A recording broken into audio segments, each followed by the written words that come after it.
Halo sahabat belajar, bertemu lagi dengan saya Hartono dalam guruvirtual.id. Pada video kali ini, kita akan lebih menyelami dunia algoritma dan struktur data.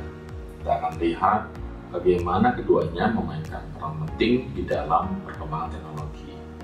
Pemilihan struktur data akan mengaruhi efisiensi dan kemudahan implementasi algoritma. Oleh karena itu, video ini akan membahas tentang asosiasi algoritma dan struktur data. Terdapat 5 asosiasi atau hubungan antara algoritma dan struktur data. Pertama, kita harus memahami bagaimana struktur data mempengaruhi operasi yang dapat dilakukan pada data. Sebagai ilustrasi, ketika kita bicara tentang implementasi stack atau queue, kita melihat bagaimana operasi seperti push and pop berfungsi pada ujung tertentu. Stack menganut prinsip LIFO atau last in first out, dan queue menganut prinsip FIFO atau first in first out. Namun, jika kita beralih struktur data linked list, kompleksitasnya meningkat karena operasinya melibatkan penyesuaian pointer. Asosiasi yang kedua adalah pemilihan struktur data akan berkaitan dengan kemudahan atau kesulitan implementasi suatu algoritma. Contohnya, pada algoritma BFS atau Breadth First Search, metode pencarian di graf yang mengunjungi semua simpul pada kedalaman saat ini sebelum melanjutkan ke simpul kedalaman berikutnya. Dalam prakteknya, BFS memerlukan struktur data yang dapat mendukung operasi menambahkan atau NQ dan mengambil atau DQ. Antrian atau queue adalah struktur data yang memungkinkan operasi ini bisa dilakukan secara efisien. Jadi, dengan menggunakan queue dalam implementasi BFS, kita dapat dengan mudah mengatur simpul yang perlu dikunjungi selanjutnya. Ini membuat proses pencarian lebih terstruktur dan algoritma lebih mudah untuk diimplementasikan.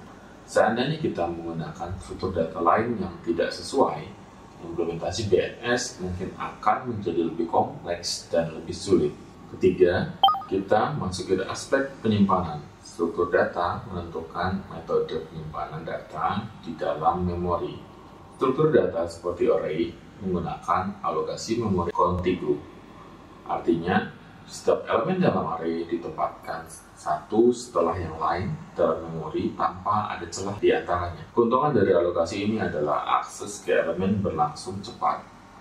Kita dapat dengan mudah menghitung alokasi memori dari setiap elemen berdasarkan indeks elemen tersebut.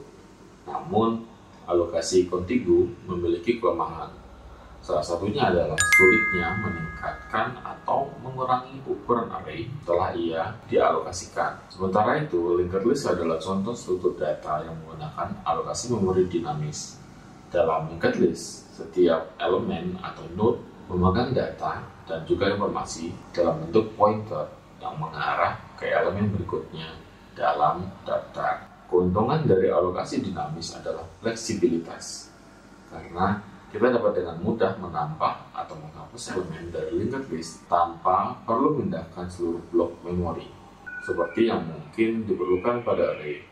Namun, akses ke elemen tertentu dalam linked list mungkin memerlukan waktu lebih lama, karena kita mungkin harus melalui sejumlah elemen lain terlebih dahulu untuk mencapai data yang kita inginkan, terutama jika elemen berada di tengah atau akhir dari daftar.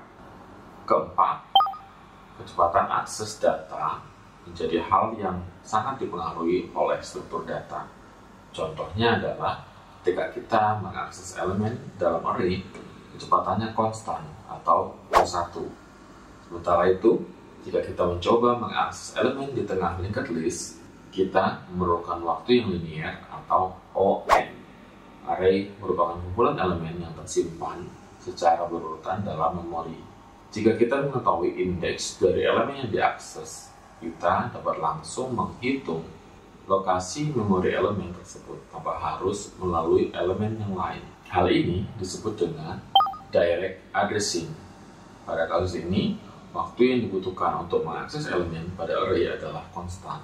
Tidak peduli seberapa besar ukuran array-nya, dalam notasi Big O, Ini disebut dengan O1, yang berarti waktu aksesnya tidak bergantung pada ukuran input atau ukuran dari array. Berbeda dengan array, linked list menyimpan elemennya dalam node yang tersebar di memori, dan masing-masing node memiliki pointer ke node berikutnya.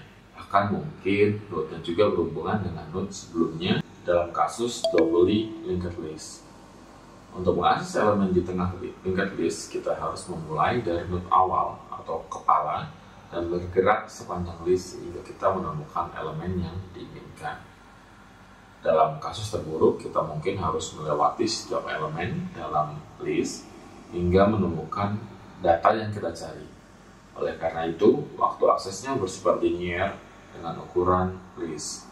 Dalam notasi Big O, dinyatakan dengan bersama ON, yang berarti waktu aksesnya berbanding langsung dengan jumlah elemen di dalam list tersebut.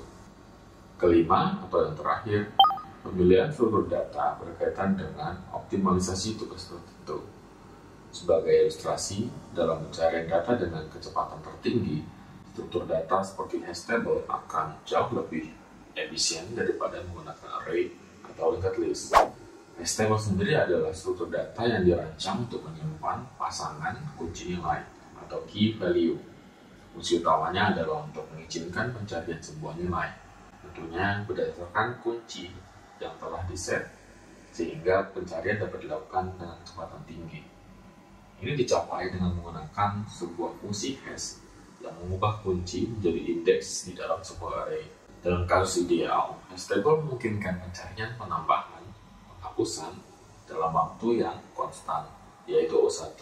Namun ini dapat bervariasi tergantung pada kualitas fungsi hash dan bagaimana hash table menangani tabrakan atau hash crash. Baiklah sahabat belajar, berdasarkan apa yang telah saya jelaskan, silakan jawab pertanyaan berikut ini.